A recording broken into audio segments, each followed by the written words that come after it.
Hello, Radhe Radhe. सभी दर्शकों को हमारे सभी दर्शकों को राधे राधे। आशा है कि आप सभी लोग खुश होंगे और कुशल से होंगे। ईश्वर से यही कामना है कि आप सभी लोग अच्छे से हैं और मैं भी अच्छे से हूँ। आइए आज सुनते हैं भगवान के शिव प्रभु के महावाक्य क्या कह रहे हैं। शिव प्रभु कह रहे हैं, बच्चों तुम्हारी भक्ति का फाउंडेशन जो है बहुत ही मजबूत होना चाहिए। मजबूत के मतलब क्या है कि ना हम किसी की बुराई करेंगे, ना हम आंखों से गलत देखेंगे और ना ही हम कानों से गलत सुनेंगे। इसलिए भगवान कहते भी हैं कि देखो, कहते हैं मनसा वाचा कर्मणा से अपना स्वयं पवित्रता को धारण करो। इन सब चीज़ों में जब तीनों में पवित्रता होगी तब हमारा क्या भाग्य बहुत ही श्रेष्ठ बनेगा। आजकल तो यही है कि देखो, सुनते कुछ और हैं, कहते कुछ और हैं, है ना? सोचते कुछ और हैं। तो इस बारे में तो बहुत ही मुश्किल है अपने कर्मों को सुधारना। अपने भाग्य की लकीर जो है, कलम है, वो अपने हाथों बनानी है। फिर भगवान ने ये भी कहा तुम्हें बहुत खुशी भी होनी चाहिए, क्योंकि हमारे भगवान पिता जो परम पिता परमात्मा शिव बाबा है, वो हमें रोज़ ज्ञान देता है।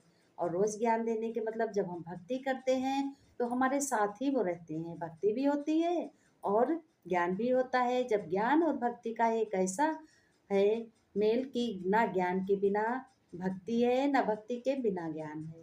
इसका मतलब ये है कि अगर भक्ति के बिना ज्ञान नहीं है, ज्ञान के बिना भक्ति नहीं है, और ज्ञान और भक्ति दोनों होना ज़रूरी है। ये भी नहीं होना चाहिए कि देखो, जब हम व्रत करते हैं तो हमारे में शक्ति नहीं होती है फिर भी हम व्रत करते हैं।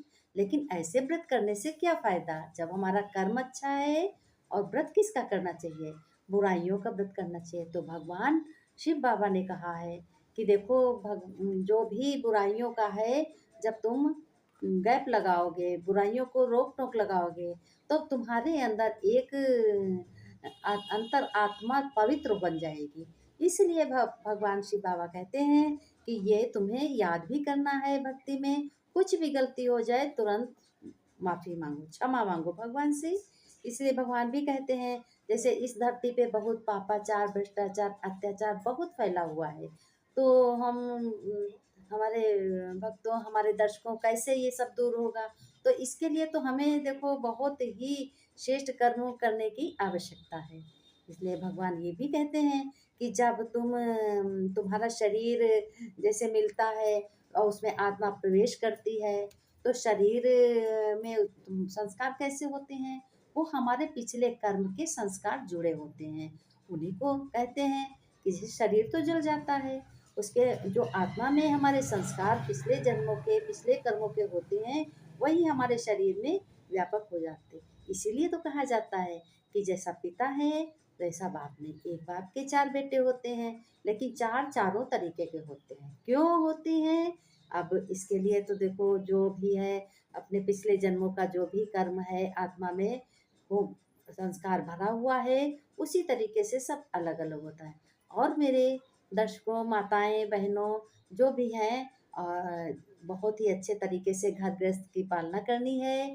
घर गृहस्थ में रहते हुए भगवान की याद करो। और ये कोई ज़रूरी नहीं है कि हमने अन्न नहीं खाया हम जल पीकर रहेंगे, हमने जल भी नहीं पिया हम वो व्रत ऐसे रहेंगे। नहीं, ये कोई ज़रूरी नहीं। हमारा जब श्रेष्ठ कर्म होता है तो हमें सब कुछ मिलता है।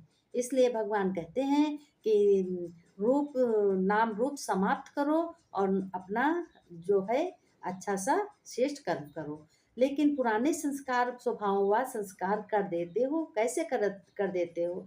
संस्कार किया हुआ फिर क्या होता है? मनुष्य फिर से सामने आता है, तो हम पिछला याद करते हैं तो हमारा हाव भाव बदल जाता है। इसलिए हम लोगों को क्या करना है? जागरूक होना है। जागरूक होकर ये माया के भूतों को भगा देना है। जैसे काम, क्रोध, लोभ, मोह, अहंकार, इन सब बातों में नहीं फंसना है। जब हम श्रेष्ठ कर्म करेंगे तो हमारा सब कुछ अच्छा होगा, भाग्य भी अच्छा होगा।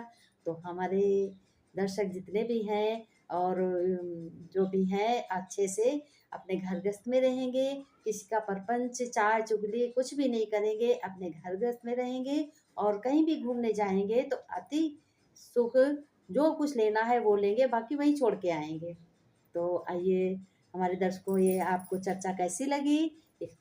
ये शिव ज्ञान बिंदु है, तो हर एक दिन नया-नया पॉइंट भगवान का बताते हैं। तो इसलिए आप लोगों को बहुत ही ये वीडियो देखना बहुत ज़रूरी है और बताना है कमेंट में कि कैसा लगा है, इससे सहमत हैं, क्या अच्छा लगा कि नहीं लगा, और शेयर करें, कमेंट करें, लाइक करें। इसलिए देखो, आगे कल फिर दूसरा वीडियो तैयार करेंगे। और देखो, सावन में बहुत बहुत त्योहार आ रहे हैं, तो हम सब लोगों को त्योहार बड़ी खुशी से मनाने हैं और बहुत ही अच्छा अपने घर में वातावरण बनाना है और भगवान की याद बहुत ज़रूरी करनी है। भक्ति भी होनी चाहिए, भक्ति के साथ ज्ञान भी होना चाहिए।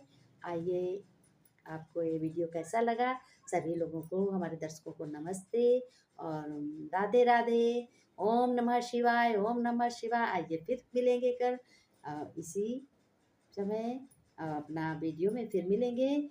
आज के लिए बस इतना ही है। राधे राधे। ओम नमः शिवाय, ओम नमः शिवाय।